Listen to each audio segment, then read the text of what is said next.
들은 중요한 일을 앞두고 있을 때 무엇을 하십니까? 학생들은 시험을 치를 때 공부한 것이 빠져나가지 말라고 머리를 안 감기도 하고, 수험생들은 붙여달라고 찹쌀떡이나 엿을 먹거나 심지어 이 교문 앞에 붙이거나 하기도 합니다. 새로운 사업을 하거나 영화를 찍거나 프로젝트를 시작할 때 무탈하게 끝나게 해달라고 고사를 지냅니다. 자기의 재물 운이 어떤지, 결혼 운이 어떤지, 어떤 쪽으로 가야 되는지를 알고 싶어서 사주팔자나 점집을 찾아가서 의지하기도 합니다. 어떤 사람은 최상의 컨디션을 유지하기 위해서 명상을 하거나 자기 최면을 통해서 나는 할 수 있다, 나는 할 수 있다, 그러면서 이 중요한 순간을 잘 해나가기를 그렇게 기원합니다. 어떤 축구 선수는 시즌 중에 골이 터지기 시작하면 더 이상 수염을 깎지 않는 그런 버릇을 가지고 있고, 어떤 골프 선수는 시합 중에는 항상 동전 3개를 넣어 갖고 다녀야 된다, 그래야 잘 된다라고 생각하는 선수도 있다고 합니다. 여러분은 중요한 일들을 앞두고 계실 때 어떤 일을 하십니까? 오늘 나오는 본문에 이 이름 없는 한 종은 중요한 일을 행하면서 은총을 붙잡고 갑니다. 창세기 전체에서도 이 아브라함이 이삭의 이 아내를 구해오는 이 에피소드처럼 길고 자세하게 설명한 에피소드가 몇 개 없을 정도로 하나님은 어쩌면 이곳에서 지면을 많이 할애해서 그 자초지정을 좀 디테일하더라도 우리가 보도록 하신 것이 아닌가 생각합니다. 그것은 무엇이냐면, 어떤 일을 진행하면서 중요하면 중요할수록 하나님의 은총을 구하면서 나아갔었던 이 사람의 모습이 하나님께서 우리를 바라보시면서 기대하고 권장하시는 모습이 아닐까 싶어서일 것입니다. 여러분들이 오늘 본 말씀을 읽으시면서 보신 것처럼 이삭의 신부, 그러니까 이 아브라함의 종의 입장에서 따지자면 자기의 주인님의 아들의 신부감이죠. 그러니까 아브라함의 며느리감을 구하러 먼 곳으로 떠나는 그런 이야기입니다. 여기서 이름이 기록되지 않은 이 종이 아주 핵심적인 역할을 하게 되는데, 그 속에서 이 종이 비록 많은 것들이 여기서 나타나고 있지는 않아도 아브라함의 믿음을 공유하고 있는 사람이구나. 당시의 어떤 사회 제도와 신분에 따라서 낮은 계급이었을지는 모르겠지만 그는 그 시대에 자기에게 주신 한계 안에서 참 경건의 모습을 보여준 한 사람의 신앙인이 맞구나라는 것을 우리는 볼 수 있습니다. 마치 이 본문은 요약해서 먼저 한번 말해보자면, 한번 따라해 보겠습니다. 나는 은총으로만 성공할 수 있습니다. 나는 하나님의 은총으로만 성공할 수 있습니다 라고 말하는 것과 같은, 그것을 소리 지르는 그런 에피소드입니다.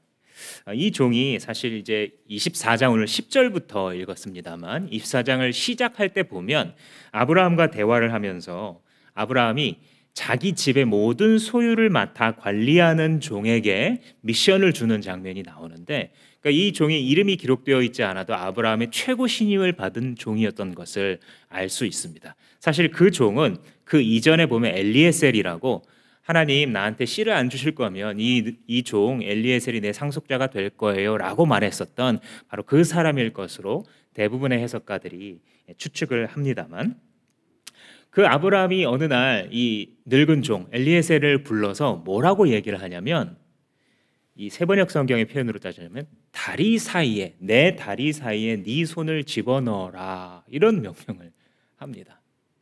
그리고 뭐 개역 성경에서는 또 내 허벅지 밑에 네 손을 넣어라, 이렇게 표현을 하는데, 이것은 여러분들 짐작하시는 분들도 있을 텐데 완곡어법이죠.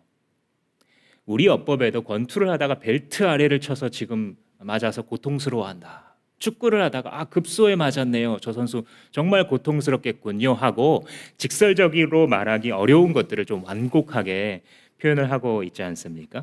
사사기에 보면 한 이 사사가 모압 왕을 만나러 가는데 그 신하들이 왕께서 지금 서늘한 방에서 발을 가리고 계신다 이렇게 하는데 역시 완고고법이죠. 화장실 가셔서 용변을 보고 계신다. 통으로 짠 옷을 이렇게 쭈그려 앉게 되면 발을 가리게 되잖아요. 이런 완고고법을 쓰는 습관이 어느 나라에나 있는 것처럼 성경에도 여러 군데 있습니다. 그러니까 여러분들 짐작하시는 것처럼 내 다리 사이에 네 손을 넣어라 라는 것은요, 생식기에 손을 대어라, 더 나아가서는 잡아라 라고 볼 수 있습니다. 굉장히 기괴하죠. 고대 근동에 다른 고증된 데이터는 없습니다만 문맥상으로 보면 아마 이것은 매우 엄숙한 선서의 장면이었겠구나라는 것을 충분히 추정해 볼 수 있습니다. 창세기 47장 29절에 보면 똑같은 장면이 나오는데 야곱이 자기 자식 이 요셉을 불러가지고 맹세를 하게 할 때 역시 똑같이 내 다리 사이에 네 손을 넣고 맹세해라. 내가 죽거든 내 시체를 이 이방 땅에 묻지 않겠다고, 즉 나를 다시 하나님이 약속하셨던 그곳으로 내 시체를 가져가서 매장하겠다고 맹세하거라 라고 하면서 아주 엄숙한 선서를 하게 할 때 이 장면을 하게 만듭니다. 지금 이 엘리에셀이라는 늙은 종, 그리고 아브라함의 과거를 한번 회상해 보자면요, 아브라함이 그렇게 말하는 순간 이 종의 머릿속에서는 바로 떠오르는 것들이 있었을 텐데 그게 바로 할례였을 겁니다. 하나님께서 아브라함에게 어느 날 찾아오셔서 내가 내 씨로 말미암아 모든 민족들에게 복을 주겠다라고 약속하시면서 그 언약의 징표로 할례를 받게 하셨잖아요. 우리 옛날 말로는 포피라고 부르는데 생식기의 끝부분을 이렇게 자르는 건데 지금은 이제 포경 수술을 하는 그런 좋은 의과적인 도구가 있는 게 아니잖아요. 당시가 아직 철기 시대가 오지 않았을 때니까 아마도 청동기 칼이거나 아니면 심지어 날카로운 돌로 했을 텐데 그 고통은 어마어마했겠죠. 그러니까 아마도 이 할례를 아브라함 너뿐만이 아니라 너의 집에 있는 너의 집에 있는 사람들, 종들, 모든 남자들이 다 이 할례를 받아라라고 하셨기 때문에 이 집안 남자들 전체가 최소 1, 2주 정도는 아마 절절 기면서 회복 기간을 가져야 했을 겁니다. 그것이 고통스러운 만큼이나 절대 잊어버릴 수 없는 하나님의 메시지가 아브라함과 이 늙은 종을 포함하여 모든 남자들에게 새겨졌겠지요. 그러니까 이제 다시 이 늙은 종이 아브라함의 다리 사이에 손을 집어넣고 맹세를 하게 될 때에 그 종은 이건 지금 하나님의 언약과 관련된 아주 중요한 맹세구나라는 것을 단박에 알아차렸을 것입니다. 내 씨로 말미암아 내가 강대한 민족을 이루고 세계 모든 민족이 복을 받게 할 것이다 라고 하셨기 때문에 지금 이제 내 주인님의 며느리감을 찾는 이 미션은 언약적으로 아주 중요하구나. 나와 우리 주인님이 하나님을 경외하고 그를 섬기는 일에 있어서 그분이 이미 계획하신 그 일을 이루어 나가는 일에 있어서 지금 내 손에 굉장히 큰 거를 주님이 맡기고 계시는구나라는 것을 깨달았을 것입니다. 이 종은 참 신실하게도 아주 먼 거리를 주인이 들려준 많은 선물들과 낙타 10마리를 데리고서 출발을 합니다. 오늘날의 이 이스라엘의 남부인 부엘세바에서 출발을 해가지고 오늘날의 이 터키 중남부 지역 하란이라고 지금도 불리우는 그 지역이 있습니다. 시리아와 국경을 마주하고 있는 이 터키의 남부 지방인데 거기까지 아마도 한 600km 이상을 갔을 것으로 보이는데 그 먼 거리를 가게 되어서 마침내 하란 땅에 금방 또 이렇게 도착한 것처럼 요약해서 서술을 하고 있습니다. 그러니까 정말 신실한 종이죠. 어찌 보면 자기한테 큰 이득은 없습니다. 자기의 이름이 나는 것도 없어요. 오늘 본문에도 자기 이름을 기록되어 있지 않잖아요. 그런데도 어떤 의미에서 이 종은요, 아브라함의 참된 동역자예요. 그죠? 우리 인생에 있어서 이런 사람이 한 명만 있어도 그 사람의 영적 인생은 성공입니다. 하나님께서 주신 비전을 마음속 깊이 공유해서 그것이 먼 거리의 고생이며 내가 전혀 드러나지 않는다 할지라도 그 비전을 향하여서 달려갈 수 있는 종. 그 사역의 성공이나 성취가 내 이름으로 대표되지 않는다 할지라도 주님의 이름이 드러나시고 동역자의 이름이 드러나는 것으로 그냥 괜찮은. 우리 주마음교회 여러분 어떠십니까? 저는 여러분들과 1년여를 지나오면서 이런 행복을 많이 누렸습니다. 아마 여러분들도 다른 것은 우리가 좀 자랑할 것이 아직 없는지 모를지라도 신실한 동역자들, 이 공동체에서 보이는 곳에서 보이지 않는 곳에 섬겨주는, 함께하는 신실한 동역자가 정말 우리 교회의 장점이다, 정말 자랑거리다, 이렇게 생각하시는 분들이 많으리라고 생각합니다. 살아가면서 신실한 친구, 신실한 동역자처럼 귀한 것도 만나기 힘들기 때문에 여러분들 귀한 줄로 여기고 서로를 더 깊이 사랑하며 섬기시기 바랍니다. 11절 말씀해 보시면 그는 낙타를 성 바깥에 있는 우물 곁에서 쉬게 하고 있는데 그때가 마침 저녁 때가 돼서 여인들이 물을 기르러 나오는 그 때였던 것이죠. 그래서 거기서 잠시 쉬면서 이제 기도를 하면서 하나님 앞에 나아가려고 하고 있는 것입니다. 잠시 그림을 한번 보자면요, 이 당시 고대인들이 사용했었던 우물들의 모습입니다. 저것은 아윤무사, 우리말로 번역하자면 모세의 우물이다라는 이름을 가진 지금 이집트 땅에 있는 곳입니다. 아마도 이스라엘 백성들이 출애굽을 하면서 마라라는 쓴물이라는 지역을 지나갔는데 그 지역에 지금 있는 것으로 사람들이 이름을 그렇게 붙인 것 같습니다. 그 다음 그림은 아브라함의 우물이다라고 불리우는 오늘날 부엘세바 지방에 있는 그런 우물의 모습입니다. 저 우물가에서 같이 때를 맞추어서 나온 여인들이 함께 이야기를 나누기도 하고 정보가 공유되기도 하고 문화의 현장이기도 하고 또 생수를 공급받는 현장이기도 한 곳이 바로 저곳입니다. 그 다음 그림을 보시면 위에서 이렇게 바라봤을 때 꽤 깊은 것을 알 수 있죠. 물이 이렇게 차오르게 되면 아마도 목재로 만든, 나무로 만든 그 그릇을 밑으로 내려서 바구니를 밑으로 내려서 물을 퍼 올린 다음에 자기의 머리에 이고 온 혹은 어깨에 이고 온 토기에다가 이렇게 물을 담아서 이걸 몇 번을 반복해서 이 통을 다 채워서 여인들이 힘이 세지 않으니까 아마 하나 정도 들고 또 자기 집까지 이게 몇 킬로가 됐든 걸어가는 그런 식으로 했겠죠. 그러니까 우물이 여기저기 한 블럭마다 있는 그것이 아니라 부엘세바, 그러면 이 부엘 자체가 우물이다라는 뜻이거든요. 그러니까 그 동네에 있는 반경 몇 킬로 안에 있는 모든 사람들이 다 이 우물에 와서 물을 길어가야 되는 그런 상황인 것입니다. 이 우물 곁에 딱 앉으면서 이제 자기가 목적했던 나홀성에 거의 다 들어가면서 그가 처음으로 한 일은 기도였습니다. 12절 말씀에 그는 기도하였다. 주님, 나의 주인 아브라함을 보살펴 주신 하나님, 오늘 일이 잘 되게 해 주십시오. 나의 주인 아브라함에게 은총을 베풀어 주십시오 라고 말합니다. 아브라함을 지금껏 보살펴 주신 하나님, 이것은 물론 의역입니다. 아브라함의 하나님 이렇게 딱 불렀어요 원래.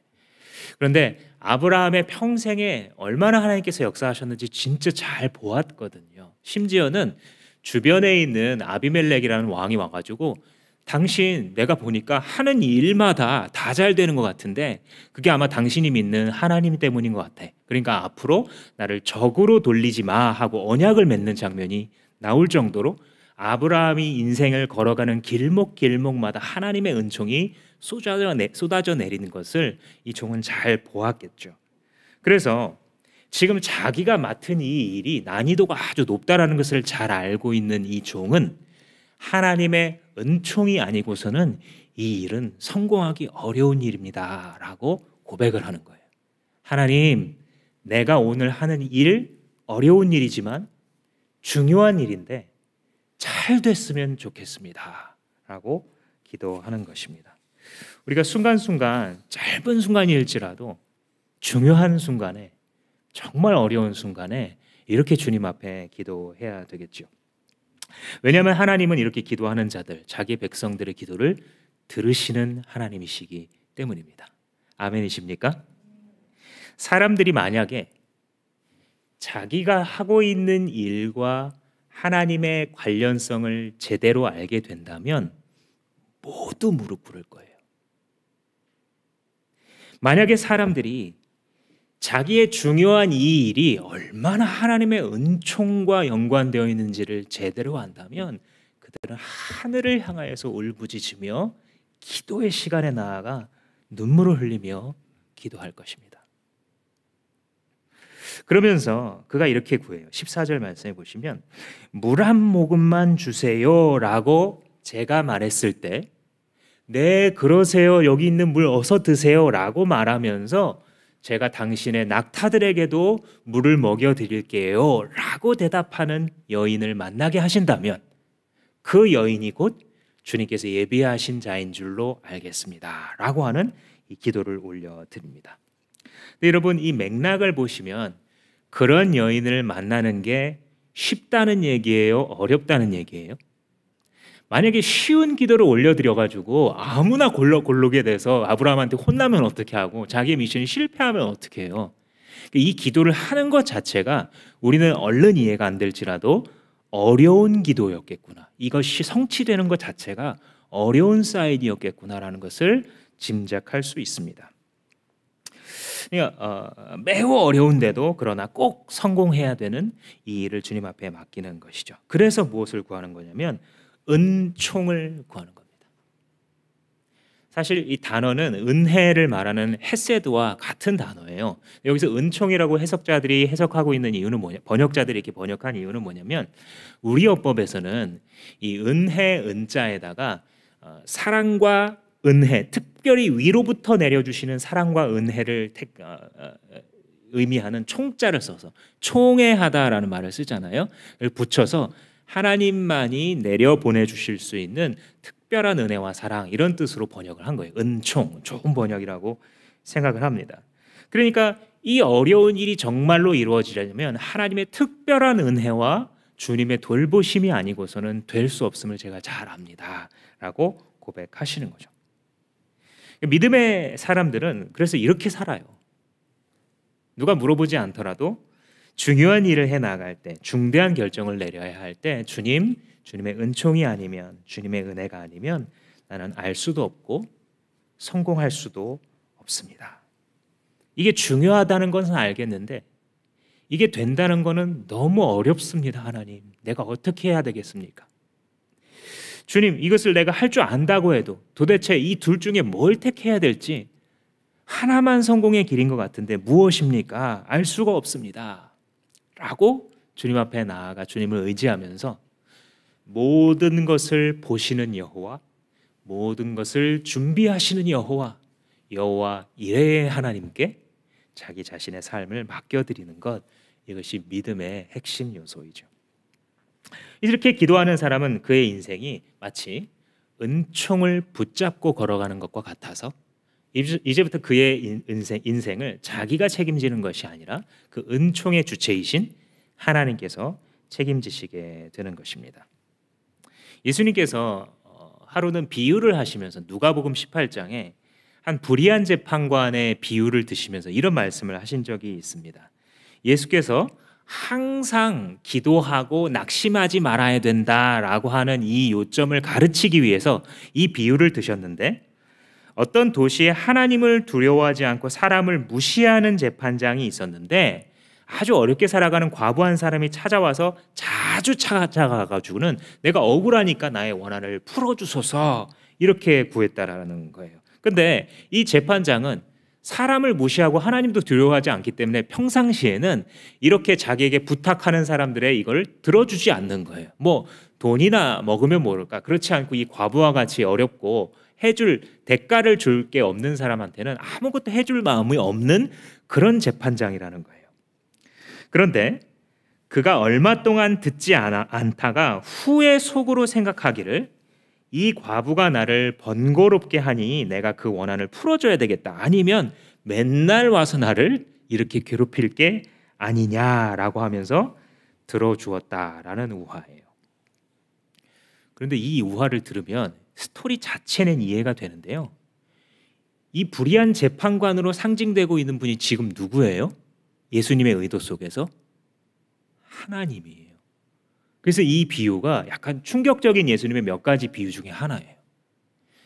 주님께서 지금 설명하고 설득하시려고 하는 진리의 한 조각을 정말 극명하게 선명하게 드러내기 위해서 하나님을 불의한 재판관에 빗대는 위험성까지도 감수하면서 이 포인트를 가르치고 계신 겁니다.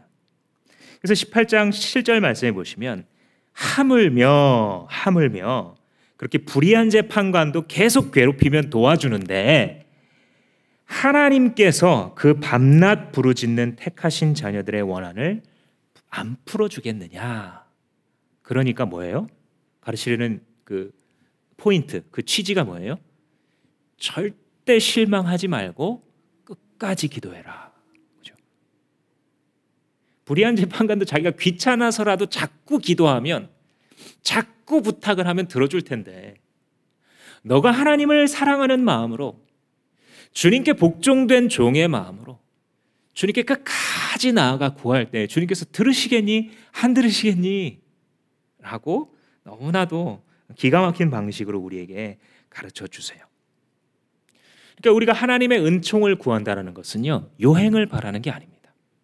어떤 건 하나님이 안 들어주고 어떤 건 하나님이 들어주더라. 그러니까 뭐 이번에 좀 기도할 마음이 나니까 하고, 안 나면 뭐 또 안 할 수도 있고, 이게 아니라 예수님께서 원하시는 태도는 무엇이냐면, 하나님, 내 생각에는 주님께서 내게 지금까지 베풀어 주신 사랑과 진리의 지식으로 생각해 보면 이렇게 나아가는 것이 하나님께 영광이 되는데, 이렇게 나아가는 것이 우리 식구가 안정되이 이 땅에 거하면서 많은 사람들에게 은혜를 베푸는 존재들로 살아갈 수 있을 것 같은 그 중간의 수단들인데, 주님 이 수단들을 성공하고 취득하기 위하여 하나님 이걸 좀 되게 해 주십시오. 주님 은총을 베풀어 주셔서 오늘 내가 하는 일이 성공하게 하옵소서. 기도할 수 있다고요? 없다고요? 있다고요. 우리가 기복주의에 대해서 비판을 하게 되면 또 한 번 균형을 잡아줘야 되는 부분이 바로 이 부분이에요. 기복주의에 대해서 비판을 하니까 하나님께 복을 구하고, 하나님 내가 하는 일 성공하게 해주세요. 지금 내가 하는 사업을 통해서 돈 벌게 해주세요. 내가 일하는 직장에서 탁월한 능력이 발휘되게 해주세요 라고 하는 기도를 드리는 것이 마치 수준 낮은 기도인 것처럼 생각을 하게 되지만 그렇지 않습니다. 그렇지 않아요. 하나님께서 함께하게 하신다면 하나님의 탁월함이 우리의 일 속에 드러날 수밖에 없습니다. 다른 사람보다 항상 더 뛰어나다는 뜻이 아니라 하나님께서 내 안에 잠재해 두신, 어쩌면 내가 여러 가지 욕심과 게으름과 어떤 내 감정에 사로잡혀서 절반도 제대로 발휘하고 있지 못한 그 잠재적 탁월성이 하나님의 은총을 구하며 주님 내가 해보겠습니다 라고 달려나갈 때에 그것이 발현되고 하나님의 역사가 우리의 삶 가운데 임하여 결국은 하나님의 목적이 성취되게 하는 방식으로 하나님은 우리를 축복하시고 우리의 삶을 형통케 하시기를 기뻐하시는 하나님이십니다. 근데 이 18장 마지막 한 절, 8절 말씀을 보시면 예수님이 뭐라 그러시냐면, 하나님께서 결국은 그 기도를 들으시고 그의 원한을 풀어주실 거야. 그러나 얘들아 잘 들어라. 인자가 올 때에, 나 예수가 다시 재림하게 될 때에 너희들 중에 세상에서 정말로 믿음을 구하는 자, 세상에서 믿음을 볼 수 있겠느냐라고 물어보셨어요. 그러니까 마지막 때에 어때요? 이런 믿음을 가지고 주님의 은총을 진심으로 구하는 자가 적다 많다? 적을 것 같다. 신앙생활을 하고 조금 시간이 흐르게 되면 이게 무슨 말인지 이해가 돼요. 어떤 의미에서는 막 뭔가 정말 하나님 도와주셔야 되는 느낌도 드는데요. 어떤 의미에서는 뭐 그게 뭐 별 차이를 가져오겠나? 결국은 협력사가 잘 해줘야 되는, 결국은 바이어가, 결국은 고객이, 결국은 이 상무님이 뭐 이걸 열어줘야 그래야 되는 거 아닌가? 결국은 교수님이 나를 이렇게 해줘야 되는 거 아닌가? 이런 경험들을 갖게 되면 마지막 때에 인자가 올 때에 세상에서 믿음을 보겠느냐라고 우려하신 그런 현상이 나타날 수밖에 없겠죠. 하나님의 은총의 값어치를 알고 목숨으로서, 생명으로서 하나님의 은총이 아니면 안 됩니다라고 정말 진지하게 구하며 살아가는 자는 적습니다. 그러나 소수일지라도 하나님의 은총이 자기의 삶과 얼마만큼 연관되어 있는지를 제대로 보는 자들은 주님 앞에 그렇게 기도하게 될 것입니다. 그런데 왜 이 늙은 종이 이게 이루어지기 어려운 기도라고 생각을 했겠는가? 왜냐하면 이게 선뜻 나설 만한 그런 사안이 지금 아닙니다. 그림을 한번 보시면 이게 약 100년 전에 나사렛 지방에서 찍은 이 물깃는 여인들의 모습이라고 해요. 그러니까 아마도 하나 이상 질 수가 없겠죠. 톡이 저게 100년 전에 찍은 거니까 이 시대보다는 아마도 조금 더 발전된 튼튼한 통이라고 생각해 보면 저거보다 고대의 물통은 아마도 조금 더 작지 않았을까? 깨어지지 않고 계속 쓸리면 그죠? 그래서 뭐 저걸 잘 봐주면 한 20리터, 조금 더 작게 보면 한 15리터, 18리터짜리 정수기 물통 생각해 보시면 크기를 대충 상상하실 수 있을 텐데, 그러니까 저거를 자기가 우물가에 가서 나무 바가지로 퍼가지고 다 채운 다음에 어깨나 머리에 위고 이제 집에 가려고 하는데 잠깐만 오셔서 나한테 좀 물 좀 주세요. 그러면 그걸 내려서 물을 주고 이 사람이 뭐 물을 뭐 500ml를 먹었는지 700ml를 먹었는지 아깝잖아요. 그러니까 또 어떻게 해요? 가서 또 퍼야 되잖아요. 그러니까 아주 힘든 일은 아니어도 웬만한 사람들이 다 들어주는 부탁은 일단 여기서부터 아닌 거라는 걸 알 수 있어요. 그죠? 약수터에 갔는데 아저씨 그 물통 잠깐만 나 물 한 컵만 주세요. 주는 사람도 있겠지만 그죠? 주지 않는 사람도 얼마든지 있는 그런 지금 물음입니다. 근데 일단 최소한 처음 본 사람, 이 사람 보니까 지금 멀리에서 왔구나. 그런데 참 불쌍하네라고 하는 긍휼히 여기는 마음이 일단 있어야 이 대화가 시작되는 그런 사람입니다. 게다가 이 종이 지금 예상하고 있는 건 그 정도에서 마치는 게 아니라 제가 당신의 낙타들도 물을 먹여 드릴게요. 인데 낙타는 사람이 아니라서 물을 좀 많이 마십니다. 보통 낙타가 75리터에서 목마른 낙타는 한 130리터까지 한 자리에서 물을 마신다라고 해요. 그래서 엄청난 물을 빠르면 한 1리터의 정수기 물통 그거 한 통을 거의 다 먹는다라고 하는데 한번 그 중간 정도 한 100리터 정도를 이 낙타들이 마신다라고 한번 생각을 해보자면요. 큰 정수기 물통 한 20리터 되는 거로 몇 번? 5번을 퍼와야 되는 겁니다. 100리터면 무게가 100kg이잖아요. 그러니까 이 아브라함은 게다가 지금 이 아브라함의 종은 낙타를 10마리를 데리고 온 겁니다. 그러니까 이 100kg짜리 물을 10번, 1톤의 물을 만약에 큰 통이어서 20리터가 들어가는 통으로 옮겼다라고 한다면 50번을 옮겨와야 수락할 수 있는 이 말을 할 수 있는 그런 상황인 것입니다. 그러니까 이제 이쯤이 되면 굉장히 어려운 사인을 구하고 있구나라는 것을 알 수 있는 것이죠. 본문을 실제로 한번 볼까요? 16절 말씀부터 보시면 그 소녀는 매우 아리따고 지금까지 어떤 남자도 가까이 하지 않은 처녀였다. 그 소녀가 우물로 내려가서 물동이에 물을 채워가지고 올라올 때까지 기다렸어요. 이 종이. 참 여기서 약간 지혜가 엿보입니다. 삶의 이 연륜이 보이는데 그 종이 그때 달려나가서 소녀에게 말합니다. 그 물동이에 든 물을 조금 마시게 해주세요. 딱 이렇게만 물어봐요. 그러니까 18절 19절 말씀에 얼른 드세요. 그리고 19절 보시면 제가 물을 더 길어다가 낙타들에게도 실컷 마시게 하겠습니다. 원문의 의미로는요, 그만 마실 때까지 마시게 하겠습니다. 그러니까 은총을 구했을 때에 하나님이 어떤 결과를 주시는지 한번 보세요. 이게 하나님의 의도예요. 이 기록의 의도. 은총에 떠밀려 살아가는 하나님의 사람들에게 하나님이 어떤 사람을 만나게 하는지 좀 한번 자세히 읽어봐라. 이 스토리를 얼마나 놀라우냐. 이게 저자의 의도예요. 그죠?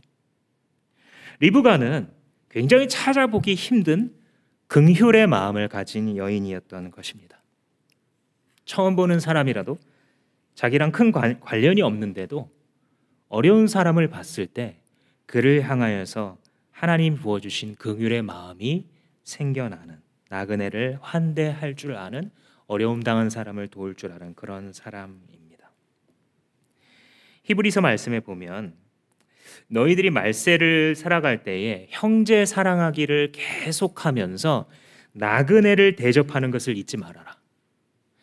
이렇게 나그네를 대접하는 습관을 갖고 있어서 자기도 모르는 중에 천사를 대접한 사람들도 있다. 이런 얘기를 해요.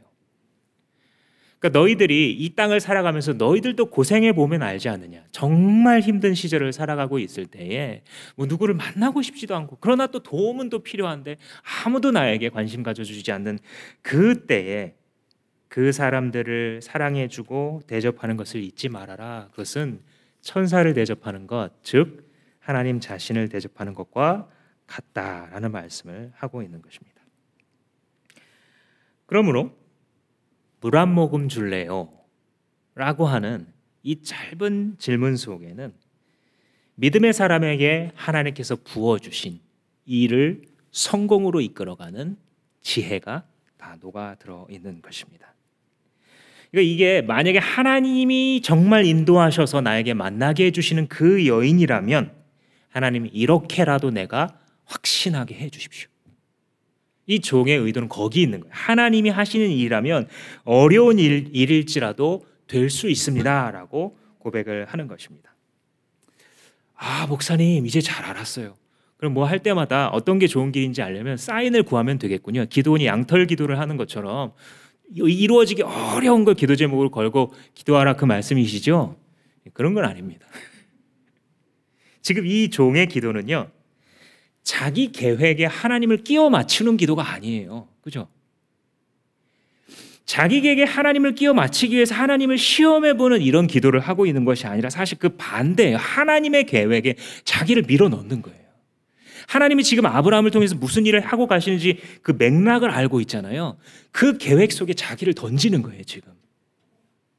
어떻게 알 수 있냐면 아브라함의 씨를 통해서 일하게 하겠다라고 하신 그 하나님의 말씀을 기억하고 있기 때문에 하나님, 당신의 뜻이 그것이라면 당신의 뜻은 이루어질 것입니다. 나같이 한계가 많은, 별로 할 줄 아는 것이 많지 않은 종을 통해서도 일하시려거든 주님 이렇게 하시옵소서, 제가 순종하겠습니다 라고 자기를 하나님의 계획 속에 헌신하는 기도입니다. 그의 이름 엘리에셀은 나의 하나님은 도움이시다 라고 하는 뜻을 갖고 있는데 그 이름에 걸맞는 믿음으로 주님 앞에 나아가고 있는 것입니다. 그러니까 자기 한계를 잘 알 때 참 우리가 어렵고 중요한 일을 하기가 힘들죠. 이 종으로서도 저 먼 곳까지 가서 자기가 모르는 사람들 다 만나볼 수 있는 것도 아니고 자기가 무슨 오늘날처럼 명단과 연락처를 갖고 있는 것도 아니고 서로 다 만나본들, 그 많은 만나면서 그 중에 누가 바로 그 사람인지 보장할 수 있는 뾰족한 수도 없잖아요. 그러니까 이게 얼마나 불가능에 가까운 어려운 일인지도 자기가 얼마나 한계가 있는 인간인지도 잘 알고 있는데 그가 구하는 것은 무엇이냐면 주님께서 지금 무슨 일을 행해 가고 계시는데 나로 하여금 주님께서 어디로 가시는지 알게 하시고 보게 하셔서 주님 앞에 확신을 갖고 순종하게 해 주십시오. 이 일의 성공은 짧게 보면 결혼이 되느냐 마느냐, 신부감을 찾느냐 마느냐이지만 이 성공으로 말미암아 하나님의 계획이 나의 삶과 나의 주인 아브라함의 삶에 완전히 성취되게 하옵소서라고 하는 시험의 기도가 아닌 믿음의 기도였고 복종의 기도였던 것입니다. 이것이 하나님을 매우 기쁘시게 했던 것이 틀림없는 것은 본문 15절에 보면 기도를 미처 마치기도 전에 리브가가 나타났다. 이런 걸 보면 하나님의 심정을 엿볼 수 있는 거예요. 이것이 하나님의 뜻대로 살아가고자 하는 이 한 종의 이 기도가 하나님을 기쁘시게 했던 것을 알려주는 그런 구절인 것이죠. 그래서 그와 만나고 우리가 읽은 바와 같습니다. 그 이후로 진행되는 것은. 근데 마지막으로 주목할 것은 이 26절 말씀에 보시면 아브라함이 이 사람이구나라는 것을 확신하고 나서 머리를 숙여서 주님 앞에 그 자리에서 예배를 합니다. 27절 말씀에 주님을 찬양하면서 주님 인자와 성실로 주님의 인도하심으로 나를 여기까지 인도하시고 성공케 하셨습니다 라고 고백하죠. 이게 모든 믿음으로 살아가는, 은총에 기대어 살아가는 사람들의 입에서 나오는 공통적인 고백입니다. 기도로 시작했는데 예배와 찬양으로 끝나는, 이것이 하나님의 종들의 삶의 패턴인 것입니다. 시편 기자는 말하기를, 주님, 내가 하늘에 올라갈지라도 주님이 거기에 계시고, 저 아래 스올로 내 자리를 펼지라도 주님이 거기 계시고, 내가 새벽에 일어나 저 먼 바다까지 날개를 받아 날아간다고 할지라도 거기서도 주의 손이 나를 인도하십니다 라고 하는, 은총에 기대어 살아가는 사람의 삶은 바로 그러한 것입니다.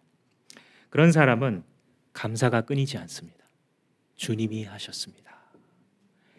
주님이 연결되게 해주셨습니다. 주님이 이 사람들 만나게 하셨습니다. 주님이 내 그 어려운 순간에 넘어지지 않도록 붙잡아 주셨습니다. 주님이 내가 하염없이 울고 있을 때에 내 눈물을 닦아 주셨습니다.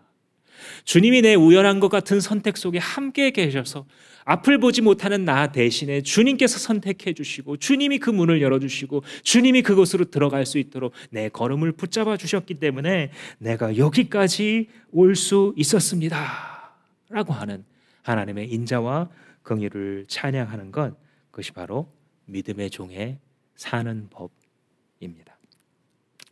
사랑하는 성도 여러분, 앞길을 두려워하지 마시고 은총을 붙잡고 걸어가십시오. 하나님의 사람들은 이 세상이 무서워할 것이 없습니다. 우리가 새벽 날개를 치며 어디에 가 있다 할지라도 주님께서 거기서도 내 손을 붙잡고 인도하시며, 이미 예수 그리스도 안에서 우리와 언약하신 하나님의 나라의 완성을 향하여서 우리의 인생을 성공케 하시고 주님의 목적을 위하여 사용받는 이 영원한 의미를 우리에게 주실 줄로 믿습니다.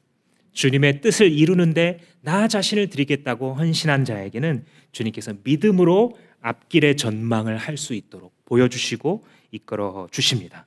그러므로 중요한 일을 앞두셨을수록 주님께 복종의 기도를 올려드리십시오. 주님, 다시 한번 내가 하나님의 손 앞에 나의 인생과 나의 형통의 길을 올려드리오니 주님의 뜻이 이것을 통해서도 이루어지게 하옵소서. 이렇게 기도로 시작하는 자는 예배로 마치게 될 것입니다. 기도하시겠습니다. 이 시간 한번 기도할 때에 하나님께서 내 마음에 남게 하신 진리의 표현이 있다면 그 표현을 한번 내 입으로 다시 한번 재생하시면서, 하나님 그렇습니다. 주님 아멘입니다. 나의 지금 떠오르는 이 일 속에 내가 그와 같이 은총 붙잡고 가게 하옵소서라고 다 같이 한번 기도합니다. 사랑하신 아버지, 그렇습니다. 주님의 은혜가 나와 함께 하십니다. 아버지, 주님이 여기까지 이렇게 하셨습니다. 주님의 은총을 붙잡고 주님이 진심을 걸어가게 하여 주시옵소서. 걸음마다 광야와 같은 주님, 시험에 밀린 것 같은 이곳을 지나갑니다. 주님을 붙잡고 걸어갈 수 있게 하여 주옵시오. 하나님, 주님의 은총을 기억할 때 사람들을 환대할 줄 알고 주님, 많은 사람을 담을 수 있는 주님 그런 그릇 되게 하여 주시옵소서. 주님, 중요한 결정들을 내려갈 때 주께서 함께 하셔서 하나님의 은혜가 그들에게 임하게 하여 주시옵소서. 주님 역사해 주실 줄 믿사오니 주 함께 하여 주시옵소서. 주님께서 나의 삶, 주님의 목적으로 주님의 뜻을 이루는 것이 되게 하실 줄 믿사오니 같이 이루어지게 하여 주시옵소서. 주님의 삶을 주님 받아 주시옵소서. 주님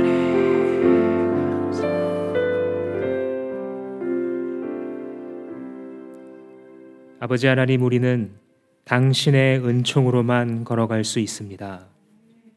우리가 은총을 잃어버렸거든 주님 내 고개를 드셔서 하늘을 보게 하시고, 주님 내가 교만하거든 나를 무릎 꿇리셔서 내가 은총으로만 여기까지 왔다라는 사실을 가르치시며,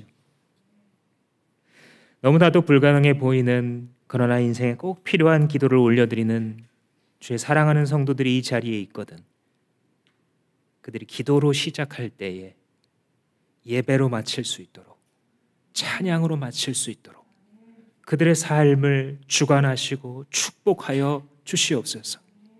하나님의 뜻이 하늘에서 온전히 이루어진 것처럼 이 땅에서 평범한 일상생활을 해나가며 하나님의 나라를 기다리고 있는 주님의 백성들을 통하여서도 우리의 돈 버는 일과 자녀를 양육하는 일과 공부하는 일과 미래를 준비하며 진로를 겪는 이 일들 속에서도 온전히 주의 뜻만 이루어지게 하여 주시옵소서. 주께 모든 감사와 영광을 올려드리며 예수님의 이름으로 기도합니다. 아멘.